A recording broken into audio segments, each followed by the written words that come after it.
Place and Placelessness was an extremely influential book for me, and when I heard about this symposium, what I decided to do was actually to reflect on my own research, particularly my PhD, which was a few years ago now, so I feel I can actually go back and read some bits of it. Reflect on that work through some of the kind of key concepts in place and placelessness. And particularly, I'm going to focus on concept of place identity as outlined by Ted in 1976, and also concepts of insideness and outsideness. So place identity back in the 1970s for Ted was that which differentiates a place from another.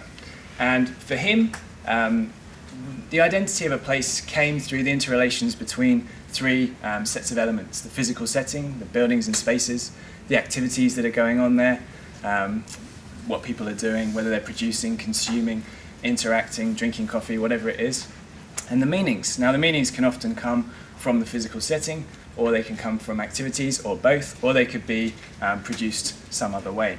A place could have a meaning as safe or dangerous, as exciting, boring, as home, as unfamiliar, etc., etc.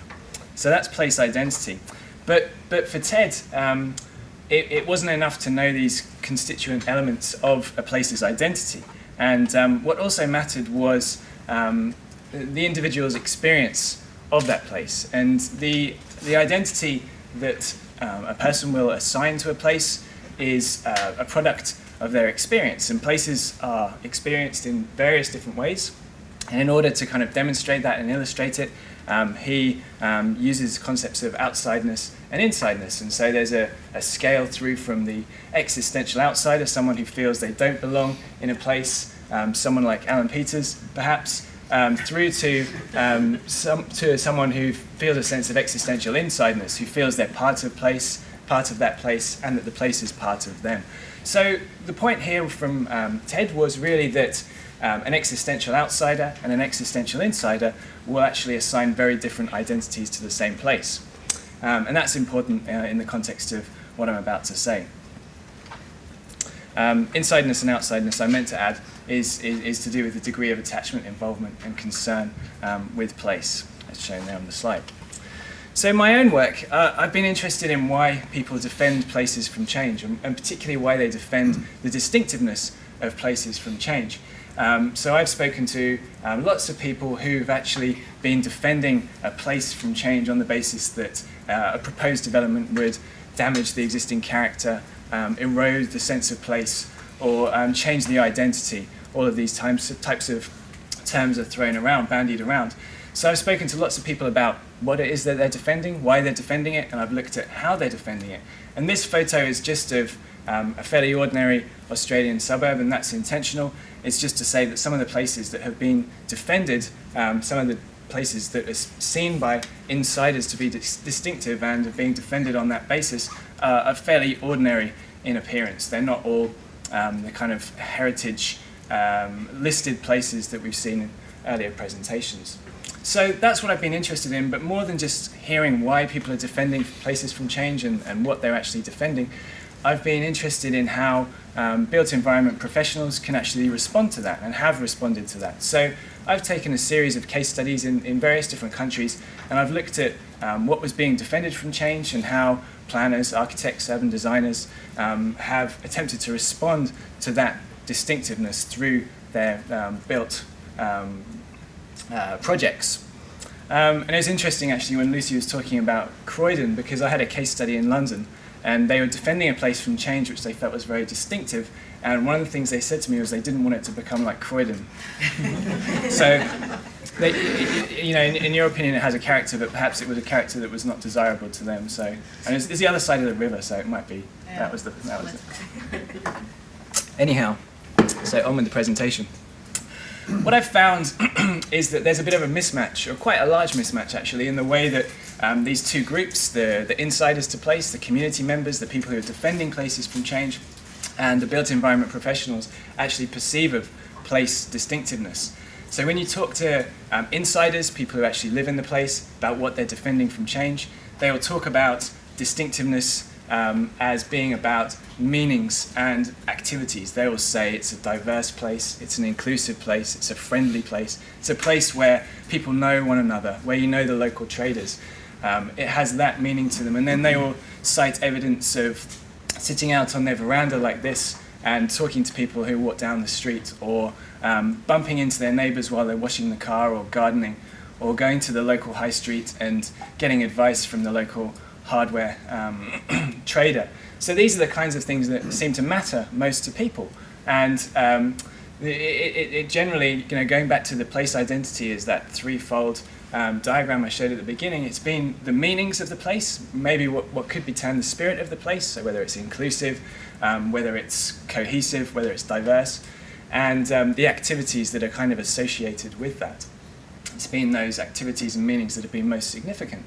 When you speak to planners and urban designers and architects, it tends to be more the formal characteristics, to use John Lang's term, that they focus on in thinking about distinctiveness and actually describing distinctiveness. They would look at this photo, and rather than seeing a person there sitting on their veranda who potentially could interact with people walking by, they would perhaps focus on fenestration or the pitch of the roof or the building materials or the setback, the kind of formal characteristics of the built form. And this is just a document where character is explained to residents of Victoria. The meanings of character are explained to Victoria, and this is similarly kind of focused on those formal physical characteristics. So there's a bit of a mismatch between the way that distinctiveness is perceived by these two different groups. And what I'll argue in the paper, when I've kind of developed my ideas a bit further and actually write something, is that this is to do with insideness and outsideness. So these insiders have a very different experience of the place, and they assign a very different identity to it than do the outsiders, the planners, the urban designers, the architects who roll in, they do their analysis, and they go away and they document it, and then they prepare a scheme. So that's what I've found. And this can result in a perverse situation where developments have been designed very explicitly to respond to the existing character or identity or sense of place, but where they've actually failed to do that in the eyes of the people who live there. And this is an example from Perth, which a case study I did in my PhD. It's Subiaco. Some of you no doubt will know it. I know Kim does for one. But here's my PhD supervisor, that's why, so you read it. That's how I know it. So there's a couple of examples here of what I mean by this mismatch, and how it kind of translates into built form. So Subiaco, for those of you who don't know it, is somewhere that insiders to the place would describe to me as being very inclusive, very caring, very friendly. It's all of these things. Everyone knows one another. You know the local traders, you know your neighbours, all of that stuff. Now, when a fairly major development was proposed, there was a lot of opposition to it.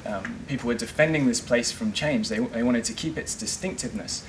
And the planners, the architects and the urban designers made very, very explicit efforts to kind of respond to that distinctiveness. And yet they ended up with a project which fails to actually do that in the eyes of many community members, at least the community members that I spoke to. And here are some examples for you. I haven't got very long, but the top photo shows roller door garages and securitized kind of apartment buildings. And these were seen to be very unfriendly. So they were seen to have a different meaning to the older parts of Subiaco. And this is going back to John Lang's talk earlier about the meanings of the built environment as well. So that's one example. They weren't seen to afford the same opportunities for kind of casual, informal, impromptu interaction between neighbours or between residents and people walking along the street. The second photo here is a large, beautifully landscaped area of open space, which is at the heart of the new project. But this was seen to be nowhere near as conducive to kind of local level interaction and group gatherings as the pocket parks that were dotted around the older parts of Subiaco. And then at the bottom here, there's a photo of a row of dwellings that they've been built. These homes have been built to the maximum kind of building envelope, and this was seen to have a particular meaning. It was seen to have meaning that the residents here who designed their own homes or got their own homes designed, were really in the business of exhibiting their wealth. So this was something that was seen to be quite at odds with the kind of character of Subiaco in the older parts, which was seen to be about diversity and inclusiveness and a mix of different people. So these are just some examples of how this kind of mismatch translated into development outcomes that were, in the eyes of the built environment professionals, perhaps quite responsive to the character. I mean, you can see that there's pitched roofs here, for instance, and certainly there's some kind of vertical elements to the fenestration, which were things that were kind of teased out of the older parts of Subiaco and kind of attempted to required to be replicated in the newer parts, but they've kind of missed the meanings, and they've missed the behaviour settings that John Lang talked about. So the settings there for the informal interaction that was so important to the insiders were not something that were really considered a great deal by the built environment professionals. So what I will argue in the paper eventually is that I think that this is something that I've found in all the case studies I've looked at, and this is a photo of a place where this didn't happen, funnily enough, where there was opposition to change, and where through a very collaborative collaborative planning process, the developers and the professionals working for the developers realized that what was seen to be threatened by the people who were defending the place from change wasn't the physical form so much as the meanings attached to the place and the activities that went on there. And they responded to that very effectively through planning and urban design. And this project, despite being physically very different to surrounding areas, is seen to be part of the character of that area, whereas some of the other projects which are more explicitly focused on physical form have, some of the other case studies I looked at, have been seen as being not in character despite those efforts being made by the built environment professionals. So what I will argue in the paper is that I think this calls for us to kind of change the way we think about responding to distinctiveness. So Ted expressed these ideas about place identity, insideness and outsideness back in the 1970s, and I think we'd all agree that since then built environment professions have become a lot more aware of place and its value, and so have developers, in value in multiple senses there, but that perhaps still we're kind of approaching projects with quite a superficial understanding of what places actually mean, and that we perhaps need to engage more meaningfully with insiders to a place and be a bit more reflective about our own positions as outsiders to place.